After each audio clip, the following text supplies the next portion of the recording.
আজি যদি আমি পঞ্চায়ত ইলেকশন ঘোষণা কৰো আমাক এমাহ সময় লাগে পঞ্চায়ত পাতিবৰ কাৰণে আৰু আজি আমি 10 জানুৱাৰীত আজি গধূলিলৈকে এতিয়া আমি বহি আছো গোটেই কেবিনেটখনে যে উচ্চ ন্যায়ালয়ৰ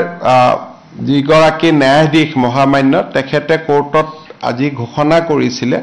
যে আজিৰ ভিতৰত তেওঁ জাজমেন্টটো দিব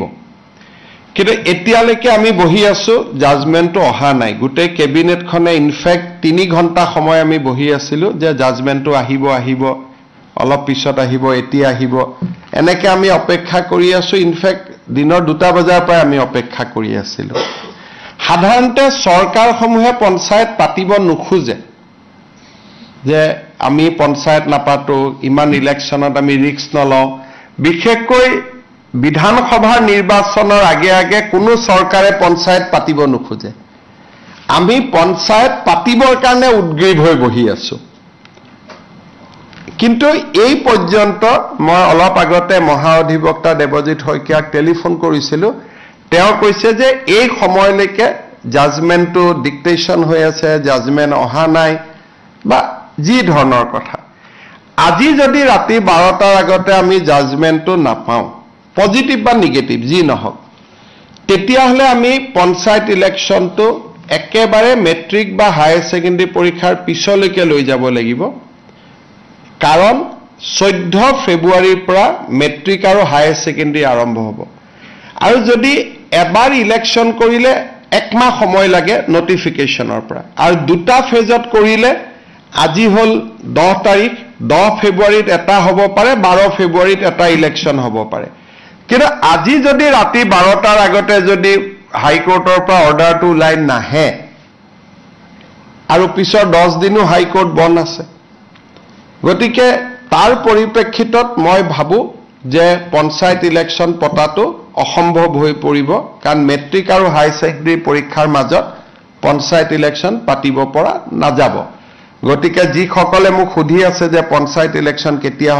হ'ব মোৰ উত্তৰ এইটোৱে যে চৰকাৰে আজি 3 দিন ধৰি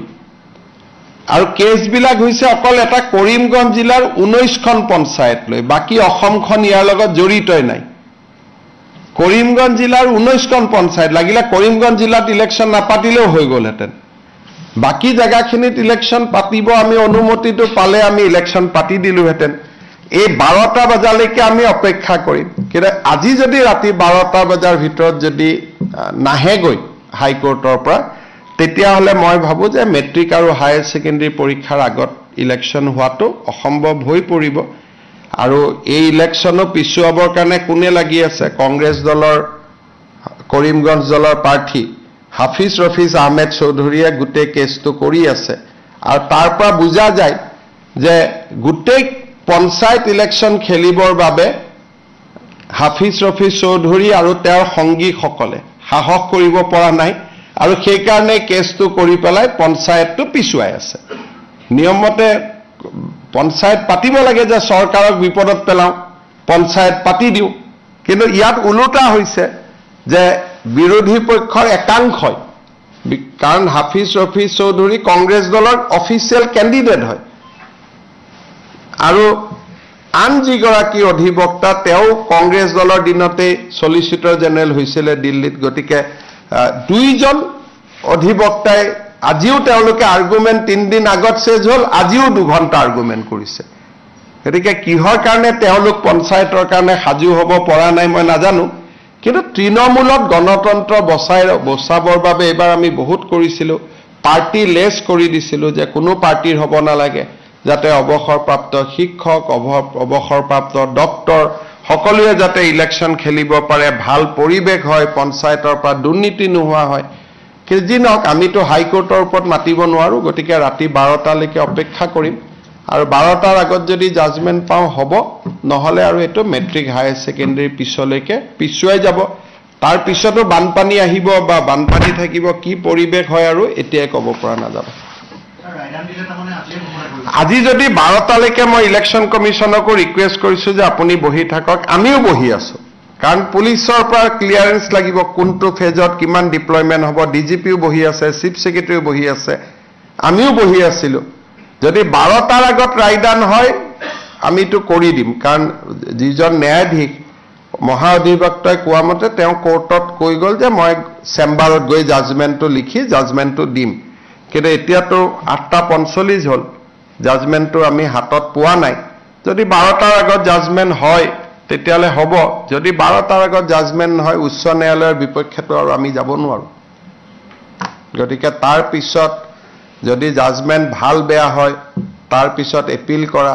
বা প্ৰয়োজন সাপেক্ষে সুপ্ৰিম কোৰ্টলৈকেও যোৱা এটা লিগেল সিস্টেমত আমি সোমাই যাব লাগিব ভাল হলেতো কতো যাব নালাগে বেয়া হলে আকৌ ডিভিজন বেঞ্চ সুপ্ৰিম কোৰ্ট এটা দীঘলীয়া প্ৰক্ৰিয়া এটাত আমি সোমাই যাব লাগিব অসম চৰকাৰে বিচাৰিছিল যাতে যিখিনি বিবাদিত জিলা আছে সেইখিনি আমিতো কৈছিলো যে যদি 19খন পঞ্চায়তৰ কথা 19খন পঞ্চায়ত বা সেই জিলাখনেকে কমপ্লিট বাদ দিয়ক আমাৰ এডভোকেট জেনেৰেল তাত আৰ্গুমেণ্টটো দিছে এতিয়া ন্যায়াধীশ গৰাকীয়ে কেনেকে জাজমেণ্ট দিয়ে এতিয়াতো মই দেখা নাই জাজমেণ্টটো দেখাৰ পিছতহে আমি অপিনিয়ন দিব পাৰিম ভাল বেয়া যিয়ে নহওক কিয় আমাৰ মতে নগলে তেতিয়াও কথা কিন্তু আমাৰ ফেভাৰতো যদি যায় আৰু জাজমেণ্টটো কালি পাওঁ তেতিয়ালে ইলেকশ্যন নহ'ব 12টাৰ আগতে পালেহে ইলেকশ্যন হ'ব নহলে মেট্ৰিক পৰীক্ষা হায়াৰ সেকেন্ডাৰী পৰীক্ষাৰ ইমান ওচৰত গৈ ইলেকশ্যন পাতিলে ছাত্ৰ ছাত্ৰীসকলে সমালোচনা কৰিব গতিকে যিসকলে মোক পঞ্চায়তৰ ওপৰত সুধি আছিলে এইখিনিকে মই জনালো হ'ব